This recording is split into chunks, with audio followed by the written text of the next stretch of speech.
Hey, 6,500 fans. I just wanted to quickly walk you through the ELC and get you started here on how the course is set up. It is an asynchronous course, so I thought I would just take 2 or 3 minutes here to walk you through what to expect. So you want to log into the e-learning commons and get into Edit 6500, which I've done here. And the first thing you're going to see, and it will tempt you, is the content browser right here. Um, the first time or first few times in, I actually encourage you not to use the content browser. But one thing, that's important to point out is, there are a lot of modules. There are 15 of them, and they're all due at different times in the course. And the reason why I want you to sort of stay away from the content browser at first is because if you go to content, the actual content area, it shows you when each of these is recommended that you begin them. So for example, the introduction to the course today, begin it today. When is it due? Well, if you look, this one isn't a good example. But for example, module one, which begins today, when is module one due? If you look at the bottom, it'll tell you right here, it's due June 14th with a grace period. I do allow a grace period of a day or two. So the first deadline isn't necessarily a hard deadline, but the second one will definitely be a hard deadline. If you need more than that time, let me know, but I'm really not going to make too many exceptions because I need to stay on top of all of this stuff. If you want to see all of the due dates at once, then what you want to do, and this is where you want to start, you want to go to the introduction here. And you can see in the introduction, there's two welcome videos, one from me, one from Ron Braxley. They're both great.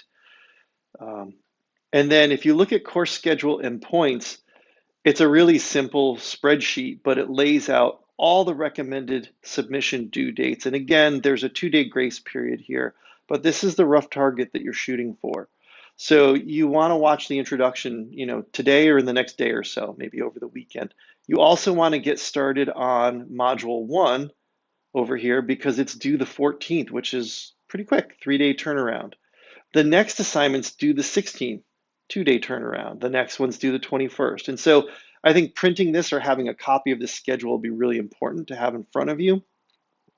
There, some due dates are sooner and some due dates are farther apart from the last one, only because the complexity of the task kind of varies a little bit. All right. So again, I recommend you start in the content area, and of course, you want to start with the introduction. You want to watch these welcome videos. You want to look through some of these resources, and then go from there. Now, when you're in the modules where there's an actual assignment, like module one, for example, every module is set up where it's going to show you what the learning goal is, state the objectives, and then it'll walk you through the learning task as the next module. If there are resources that you need, they'll come below all of that. All right, but this explains to you what to do and how to do it. So for example, in this one, you're going to create an action video. You're just going to take a simple action, go through a door, stand up from a chair, anything that you like doing. And it's only a 30-second video. You're going to take the video, you're going to upload it to YouTube, and then you're going to say, well, how do I submit it? Well, that's a great question.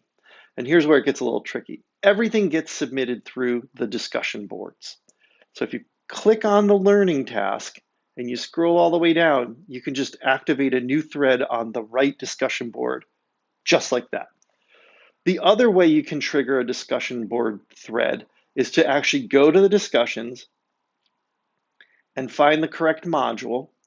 And we're looking at module one, simple action, a 30-second. It repeats the learning task here, which I think is great, and the due date, also great.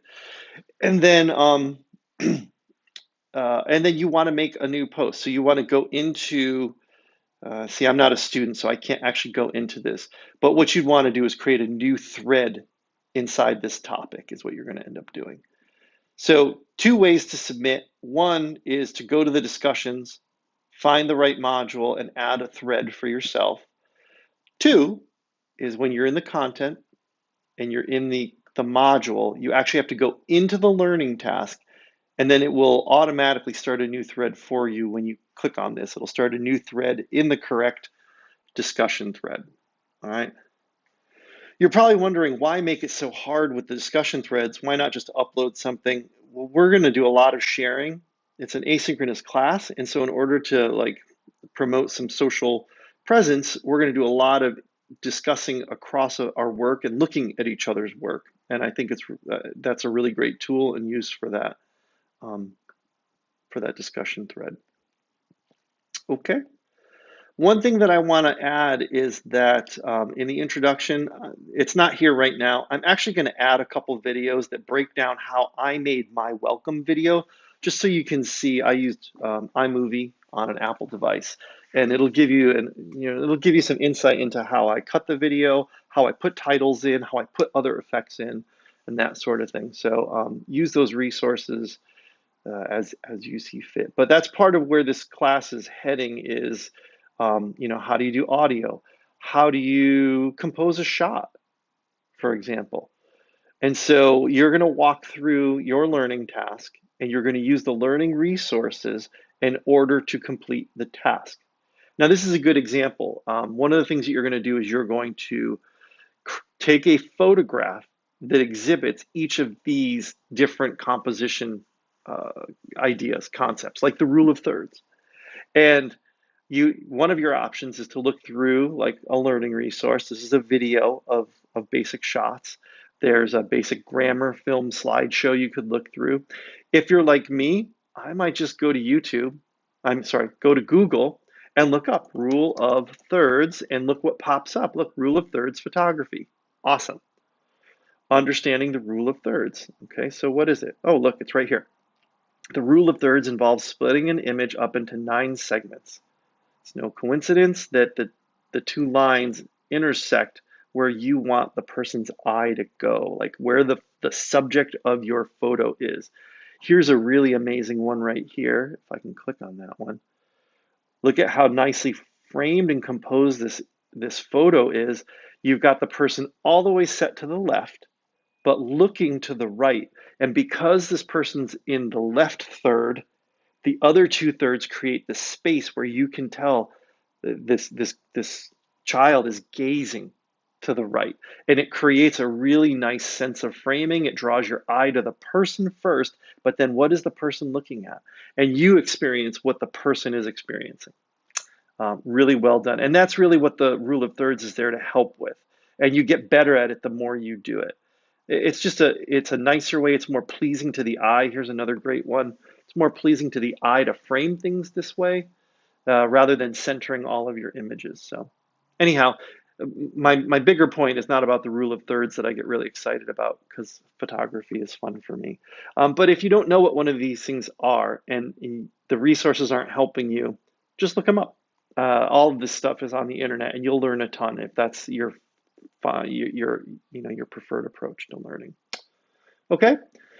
Email me with questions, but there's tons of resources. The tasks are really fun. They're very action oriented and hands on, and I think you're going to enjoy them. Take care.